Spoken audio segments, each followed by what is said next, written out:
Hello मित्रांनो, कसे आहात? छान आहात ना? आज की नाही मी तुम्हाला एका मूर्ख बोकडाची गोष्ट सांगणार आहे. एक दिवस काय झालं माहितीये का? एका हिरव्यागार रानामध्ये एक बैल जो आहे तो चरून राहिला होता. तो बैल आनंदामध्ये हिरवा हिरवा चारा खाऊन राहिला होता. आता काय झालं माहितीये का? तिकडनं एक वाघ निघाला. तो वाघ जो आहे ना, तो झाडामागे लपून आणखीन पाहून राहिला होता की तो बैल जो आहे तो आनंदाने हिरवा चारा खाऊन राहिलेला आहे.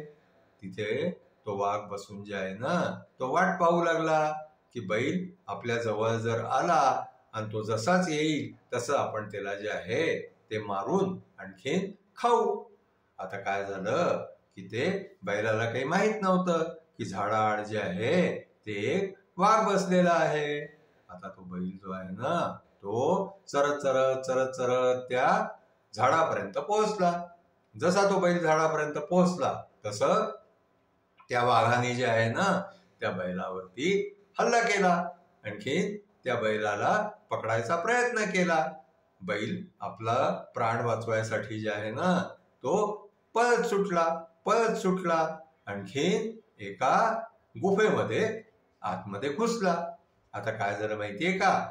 त्या जंगलातली ती जी गुफा होती ना, तिथे बरेचसे बोकड चरवणारे लोक जे आहे ना, ते पाऊस बिऊस पडला की आतमध्ये आपल्या बोकडांना घेऊन बसायचे.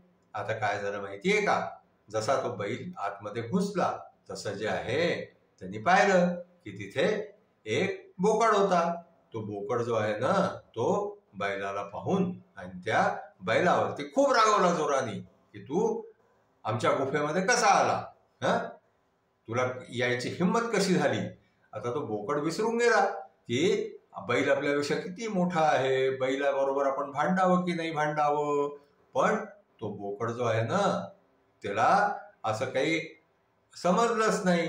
आणखीन तो त्या बैलाशी भांडू लागला.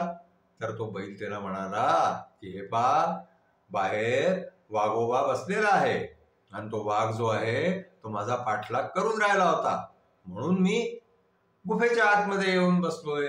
आता समजा तो वाघ आतमध्ये आला तर तो आपल्याला दोघांना मारून टाकेल, म्हणून तू माझ्याशी भांडू नको, तू चुपचाप बैस. आणखीन त्या वाघ जाण्याची आपण दोघ जण वाट पाहू.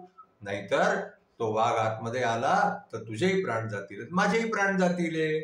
मग काय झालं की त्या बोकडाला जे आहे ते हे कळून आलं की आपल्याला बिना भांडता शांत राहण्यामध्येच शहाणपणा आहे.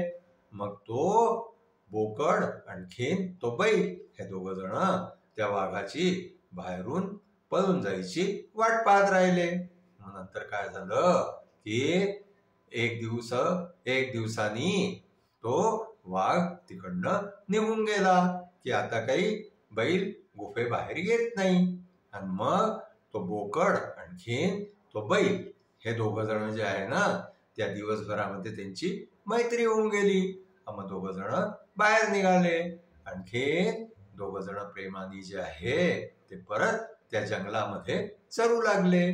तर अशा प्रकारे जे आहे ते जेव्हा कोणी मोठा आपला दुश्मन जो आहे तो आपल्यावरती आक्रमण करणार असेल तर दोन छोट्या जानवरांनी किंवा दोन छोट्या प्राण्यांनी आपसामध्ये भांडू नये, प्रेमाने राहावं, म्हणजे दोघांचाही प्राण वाचतात. अशा प्रकारे आमच्या बोकडाचे आणखीन बैलाचा दोघांचा प्राण वाचला. आणखीन दोघही आनंदाने मित्र होऊन जे आहे ते आपसामध्ये बरोबर राहू लागले. आजची आपली गोष्ट इथेच संपली.